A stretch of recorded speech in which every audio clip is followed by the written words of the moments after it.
But did anyone see that Ooetsu and Tenjiro tag team right there? Yo, going into the springs, you go into the kill. That's pretty much how they work right there. It's like, this chapter started off very fucking confusing as fuck at Bleach. Like, when we saw it's like, oh, lethal doses, like that, saying, you know, a pufferfish can kill you there. Like, you have this much amount of vitamin, you have this much amount of caffeine. I'm like, why are we getting known about, like, coffee? Like, coffee. I don't drink coffee that much, like Kubo, so it's okay. We can, you know, skip that. And I don't really decide to eat blowfish anytime soon. So yeah, we're pretty much good. But we found out that the D stands for like lethal dose right now for this Quincy. And one thing that's interesting about him that he's actually able to control lethal doses to anything. So one thing that he was doing that I saw in this chapter to Ooetsu is that he was actually controlling his blood. That he was actually controlling, you know, all like I think he was taking like all the like good parts of his blood cell and like raising them higher.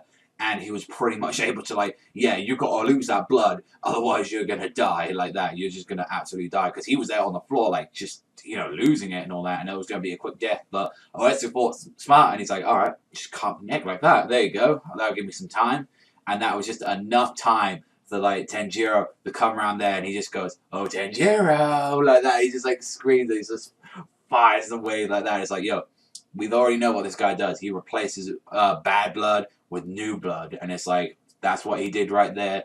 And that's pretty much what I've summed up right there. As he goes in, so goes to the kill right there.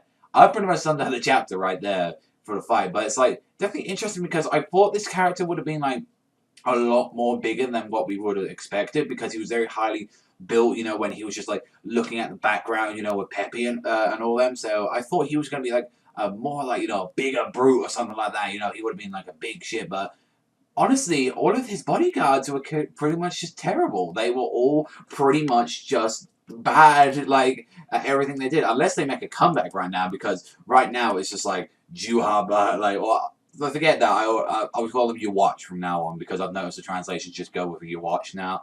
Like, he's like, you're next Ywach, like that. You're going down, like that. And it's like, okay, like, yeah, should he be like, fuck? Like, are you, little help here, please? I mean, it's, you know, it's your watch. He can pretty much probably take on all of them, because we've only seen, like, a slight morsel of his abilities, and it's like, what can we really see, like, that your watch is going to do to bring it, like, because he's got to go against all of them right now. He's got to go against, like, all of freaking Squad Zero. He's got to go against all 5 of them. So, you know, you got Tenjiro who can pretty much heal them. Otherwise, just replace them with any blood or anything like that. You know, you got, Kiryu, who can like pretty much just make them full of energy again, so if they get tired. Ooetsu can just keep producing Zarbok toes.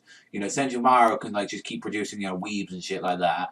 And then I think like Ichibei is like the one that was like able to like manipulate the place and like actually like make a different soul palace or something like that. Like, so I don't know, he can probably create some illusions for you watch. So all of them have got their own little things, but we haven't really seen like the strength really of Kiryu or like Ichibei. They're the ones I really want to see the most out of like Squad Zero right now. See if they're actually gonna fight, because like all we're seeing is like, oh, like illusions and just make that big tree that eats everything. But other than that, yeah, it was a fine chapter. Nothing too much to be really said about that. Yeah, I'm looking forward to the your watch battle hopefully coming up next week. But other than that, it was a fine chapter. I'm gonna give it a 6.5 out of 10. But yeah, nothing too much to really like rant and rave over. But that's all from me, guys. So thank you very much for watching as always, and I'll see you guys next time.